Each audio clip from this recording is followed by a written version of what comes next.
전쟁이 벌어지기라고 한다면 미국의 지원을 받더라도 많은 전문가들은 대만이 중국의 공세에 도전할 것이라고 보고 있습니다. 특히 중국산 무기들이 가장 큰 걸림돌이라 할 수 있습니다. 질적으로는 미국의 무기들보다 떨어진다고 보고 있지만 중국산 무기의 무서운 점은 엄청난 생산력입니다. 중국 본토에는 스텔스 전투기 제-22 400대 이상 보유하고 있을 것으로 예상되고 최근 중국은 장거리 스텔스 전략 폭격기인 제-20도 공개한 바 있습니다. 만약 전투가 벌어지면 스텔스 전투기들 간의 싸움이 될 것으로 보는데요. 미국은 F-21F를 보유하고 있고 생산력도 받쳐주지만 본토와의 거리도 있고 수에 있어서 보급 면에서는 중국에게 뒤처지는 상황인데요.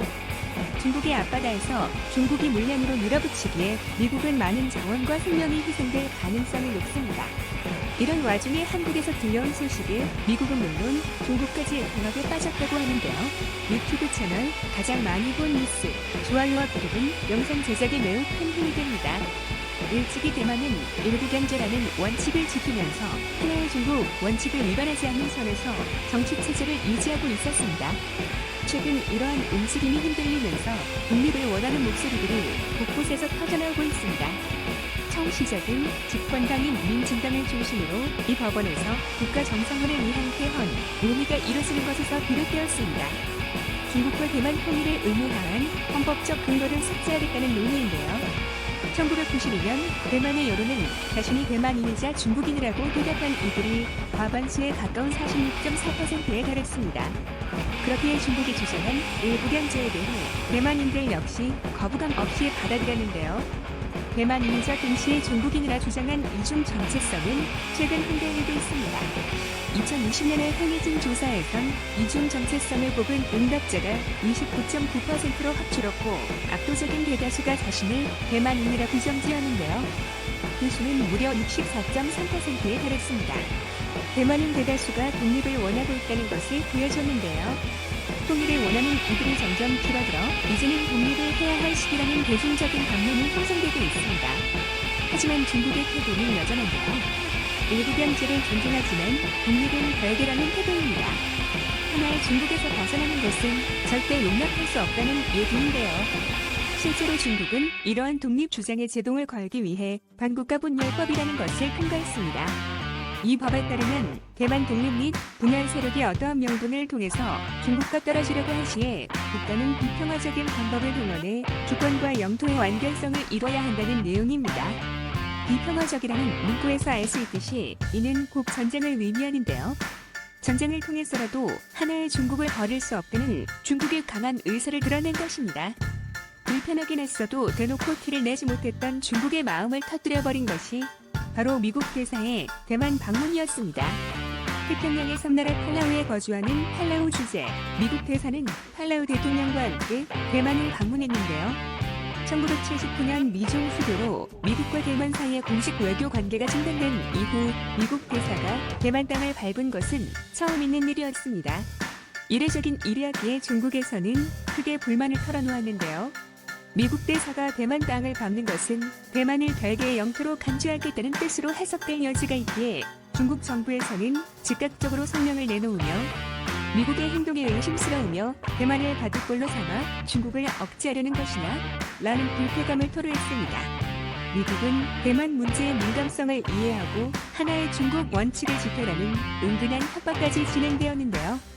성명만 내세운 것이 아니라 대만 방공 10개월 구역에 군용기 무력 시위를 벌이며 군사행동까지도 할 수 있다는 의사를 내비쳤습니다.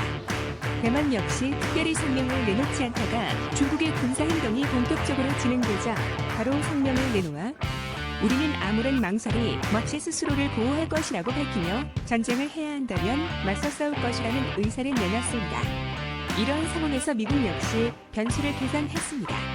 만일 대만을 도와 중국과 전투를 한다면 얼마의 피해를 입을 것이며 완전한 승리를 거둘 수 있는지에 대해 시뮬레이션을 돌려본 것인데요. 지난 아프가니스탄과 이라크의 실패로 인해 미국은 조심스러운 입장입니다. 군사 개입은 최소화하고 후방에서 지원하는 방식을 채택해도 피해는 천문학적일 것이라는 전망입니다. 시뮬레이션 결과 충격적인 결론이 나왔는데요. 막대한 전함과 전투기, 그리고 자원을 투자해야 겨우 배만을 지켜낼 수 있다는 결론이 나온 것입니다. 승리를 할 수는 있지만 그로 인해 소모해야 하는 자원이 치명적이라는 이야기입니다. 미군이 승리를 거두기 위해선 해군과 공군 전력의 최대 80%를 투입해야 가능할 것이라는 계산이 나온 것인데요. 중국이 보여준 압도적인 물량과 더불어 중국에서 실전 투입한 5세대 스텔스기의 존재가 가장 큰 장이라는 결론이 나왔습니다. 특히 중국이 자랑하는 제-20 전투기가 큰 변수로 떠오른 것인데요. 제-20의 무서운 점은 바로 양산이 가능해 중국 본토를 거점 삼아 수량만으로 다른 전투기들을 누를 수 있다는 사실입니다. 물론 성능은 미군의 최신의 전투기인 F-21F에 비해 모자란 수준이고 한국이 수입하기로 결정한 F-35에도 미치지 못합니다. F-22의 경우 현존하는 최고의 스텔스기라는 평가에 걸맞게 높은 스펙을 갖추고 있는데요. 길이 18.9m, 너비 13.56m인 F-22 랩터는 250파운드, 수부 경폭탄 4발, 공대공 미사일 6발을 탑재하고도 스텔스 비행이 가능한 괴물 같은 스펙을 자랑합니다. 한 대당 무려 3억 3,900만 달러가 넘는 금액인데요.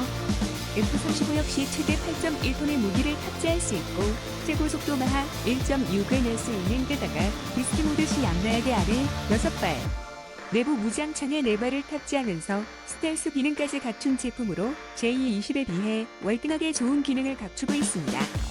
제-20 전투기는 2018년 기준 동체 하부 내부 무장창에 PL-15 공대공 미사일 4발과 측면에 PL-10 단거리 공대공 미사일 2발만 장착이 가능한 것으로 드러났습니다. 더군다나 자체 개발 엔진이 아닌 러시아산 AN-31 엔진을 사용해 기술면에서 한계를 드러냈는데요.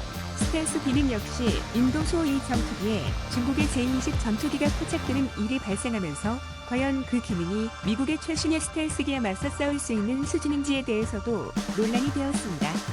이러한 공방이 치열하게 미국과 중국 사이에서 전개될 무렵 한국의 국방연구소에서는 조용히 기술 하나를 공개했는데요.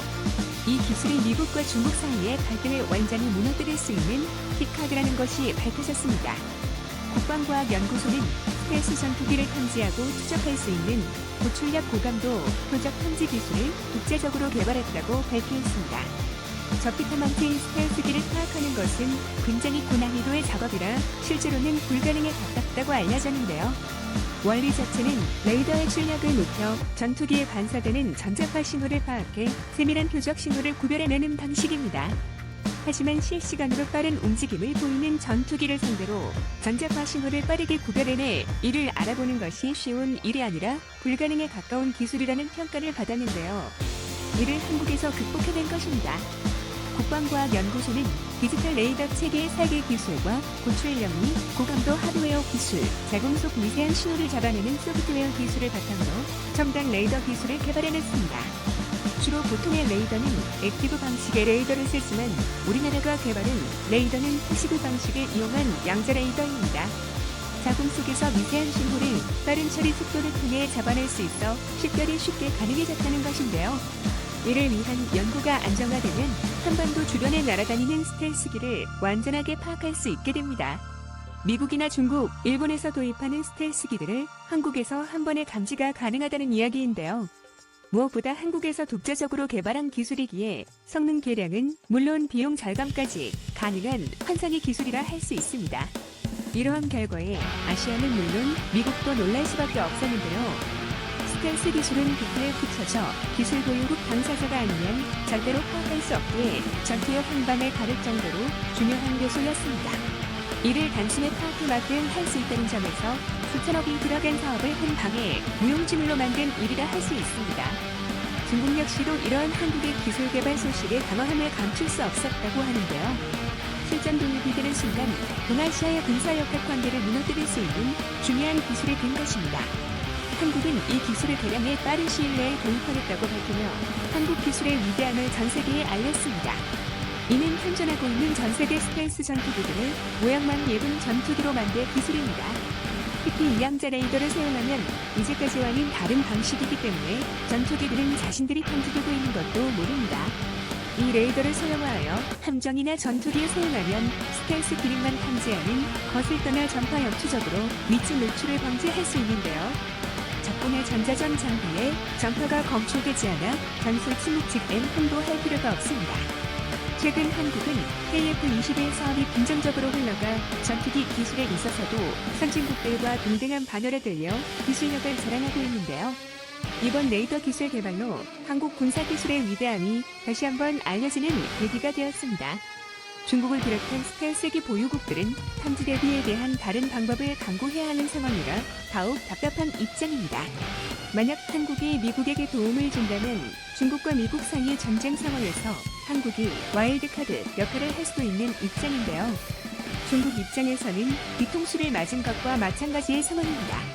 중국이 한국의 눈치를 볼 수밖에 없게 된 셈이죠. 앞으로 한국의 군사기술이 세계에 널리 사용되기를 바라며 한국이 더 이상 군사기술의 변방국이 아니라 선진국이 된 것에 대해 박수를 보냅니다. 시청해주셔서 감사합니다.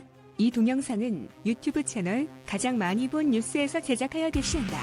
구독과 좋아요, 알람 설정은 좋은 영상을 만드는데 많은 힘이 됩니다. 전쟁이